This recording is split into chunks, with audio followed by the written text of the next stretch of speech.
Hello. Hello. Hi. So, I'm going to do something different today. I'm going to read a paragraph from this book and then talk about it. Revisiting the Educational Heritage of India by Sahana Singh.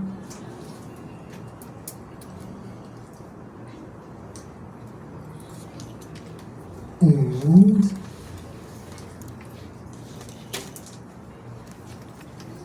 here we go.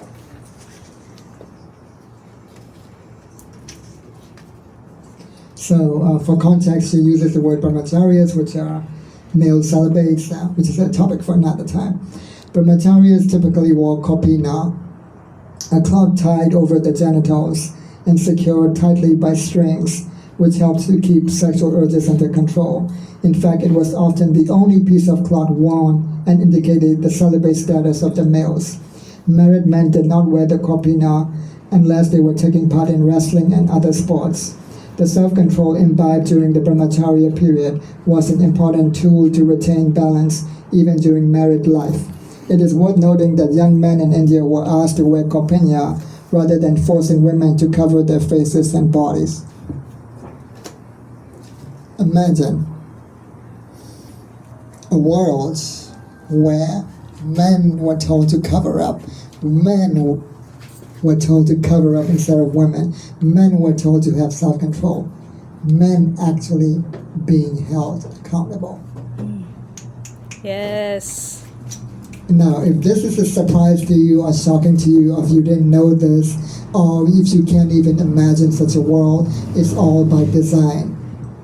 You don't know because the imperialists don't want you to know, because they don't want such a world. And to prevent such a world, they've sold you 3 important lies, which I'm going to debunk. First, they sold you the lie that the patriarchy is universal. It's not. Both indigenous Hindus and indigenous Africans have debunked it. It's debunked in this book by a Hindu, and in the book, The Making of the Invention of Women, Making an African Sense of Western Gender Discourse, and indigenous Yoruba woman has debunked it. Read those books. Second, they've sold you the lie that history is progressive. It's not. It's cyclical. Not progressive. Which means a better world is not in the forever future, which you'll never find. It's already happened again and again and again. But if you can't even imagine it, if you don't even know it, you can't make it. The third lie, which is the most important lie, because Hindus are today the largest indigenous culture left on earth that's largely intact. We are 15% of the world's population, and we're experiencing one of the biggest, longest ongoing genocides in history. They've sold you the lies that Hindus are patriarchal.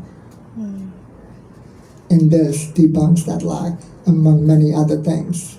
And they sold you the lie because we're one of the few intact anti-patriarchal, anti-imperialist models left. So, which is why they project their own history onto us and keep demonizing us, and they keep using the word patriarchal, which, by the way, is just another word for savage. So if you fall for that lie, it doesn't make you a social justice activist. It actually makes you a bigot. The reason why I say that is because often these lies are disguised, this bigotry is disguised as social justice, because they want to weaponize your empathy. But it doesn't make you an empathetic person if you believe that, if you fall for it. It makes you, at best, a pawn for imperialists. The technical term is useful idiot, because you become useful for the imperialists, not for us, the anti-imperialists. Thank you so much. Happy you. Pride. Woo! Shout out your Instagram. Oh yeah, so I have, speaking of book clubs, I have 2 book clubs now. One at Aveda Bookstore, and the Instagram page for that is Historical Self-Reflection. That's historical_self_reflection. And that's at Aveda the 4th Saturday of every month at 1 p.m.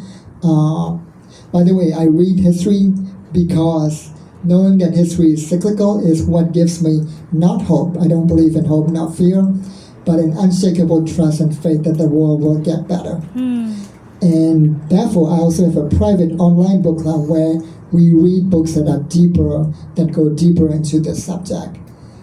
So thank you so much. Woo! Contact me for joining both book clubs.